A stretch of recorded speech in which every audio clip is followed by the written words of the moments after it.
Okay, I've already tried this once before.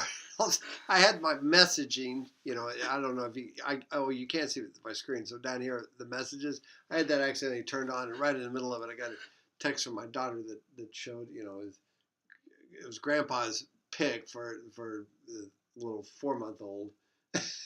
It was cute, but not relevant for you.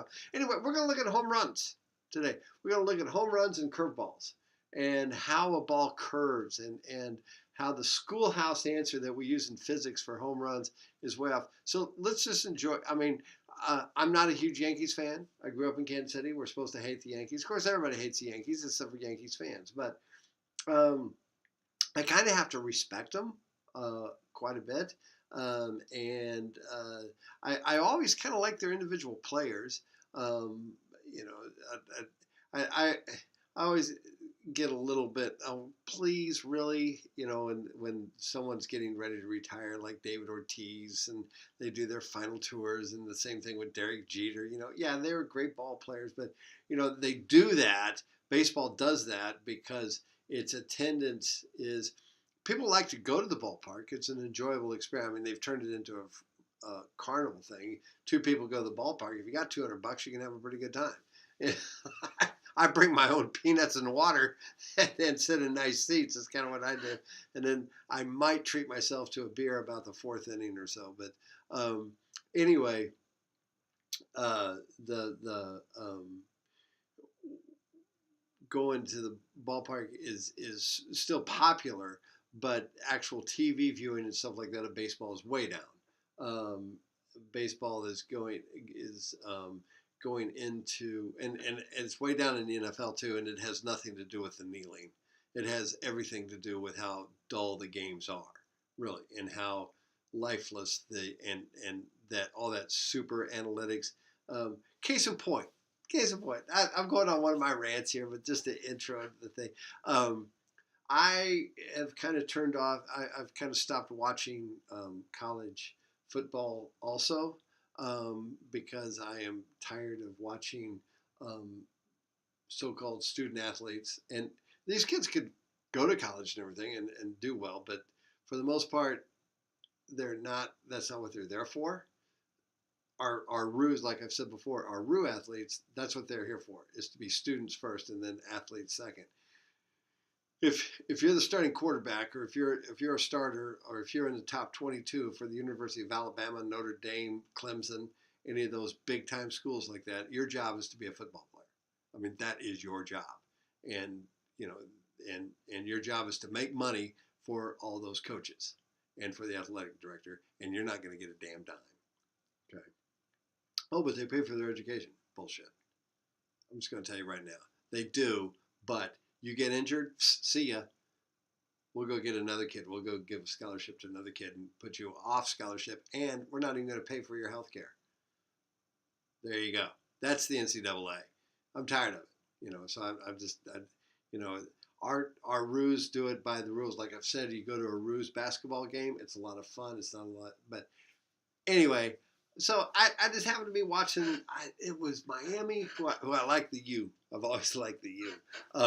Anyway, and if you want to watch a really great 30 for 30, watch the first one on the University of Miami and how that football program was built there in probably one of the wealthiest neighborhoods in the entire country. Um, and they brought in these kids from the surrounding city. Schellenbacher saw right away. He goes, "Man, look at the talent out here." And I don't even have to go 30 miles out away from campus to recruit some of the best players in the country, and that's what he did. Stolen from Florida. Ooh, so that was bad. But anyway, kind of going off on a small rant here. Florida was playing somebody I can't remember, and they came back and they won the game on pretty much a last second touchdown drive. Um, and but the last touchdown, I mean, it was exciting. I was like, wow, that was fun. That was exciting. These, like I said, I'm protesting not because of the kids. I think the kids are fantastic and they're super athletes and they're fun to watch. But what I'm protesting, again, is the the extreme wealth that is being achieved or sucked off of their talents, and they are getting very little for it. Some of them, a small handful, will win the lottery and wind up at in the NFL for 3 to 4 years before their bodies get so broken down that they can't play anymore. There's only a handful of NFL players that make it past 4 or 5 years. Okay, and then most of those, and then if they wind up, that's another 30 for 30 you can watch too, is about money. All right, but anyway, I keep getting off it. I keep going into my social justice thing and not sticking to the sports here. But I was watching it, and touchdown, great, with like 35 seconds left or a minute and a half left, and it was a first down. And we got them a first down, and they spent the next 7 minutes. It took them 7 minutes to make sure they got the call right. Sucked the life right out of the game. Sucked it right out. If the referees get it wrong, they get it wrong. That's part of the game. No, we got to get it right. It reminds me of 10-year-olds out on the playground playing touch football or playing football. You argue after every freaking play. It takes 10 minutes to play each down because you argue after every single play when you're between 10 and 14 and you're playing football in the backyard. And that's exactly what we've turned big-time college football and the NFL into. Because we got to get the call right. And they still don't get it right. It's still, but I guess they feel better because it's been adjudicated or whatever, Come on. Make the call, live with it, and that's just the way it goes. The immaculate reception of Franco Harris was probably an incomplete pass according to the original rules. If you don't know about the immaculate reception, go. You can call it up. I'm definitely showing my age. 1973 playoff game, or 72.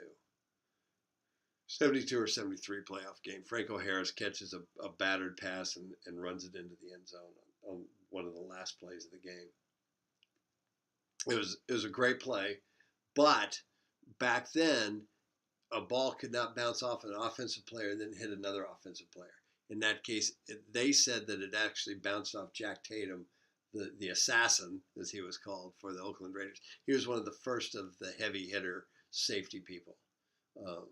He was out of the Ohio State University, and he was one of the first safeties that actually had the size of a linebacker and the speed of a wide receiver, and he took people's heads off.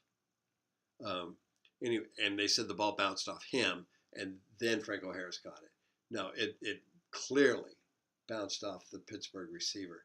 Can't remember who it was, who the Pittsburgh receiver was at the time. This was before Lynn Stallworth and a few others, Lynn Swann and Stallworth, and that core of receivers. All right, so anyway,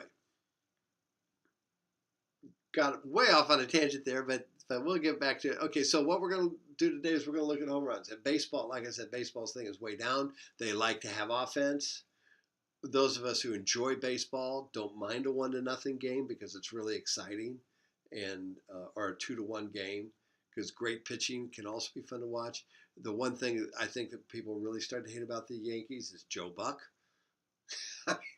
It's like, come on. Your hero worship of the Yankees, when Mariano Rivera was playing, I was like, get a room. Good God, you're embarrassing yourself, man. So anyway, watch this home run, and we're going to discuss them. Here's Aaron Judge, one of the big. I mean, this guy could play tight end in the NFL. He could probably play small forward in the NBA. I mean, he's a phenomenal athlete, and just kind of enjoy his artistry here as he hits this home run. The pitch to Judge, swung on, a high drive to deep center. That ball is high, it is far, it is gone. Oh, what a Judgian blast to Monument Park in dead center. It's that orange thing. All rise, here comes the Judge. Aaron Judge homers to dead center and way over the Monument Park wall, and the Yankees trail 4-1. All right, so that was kind of fun to watch. He is not fun to watch. So that's kind of your opening salvo. So I'm going to stop here and let's move on.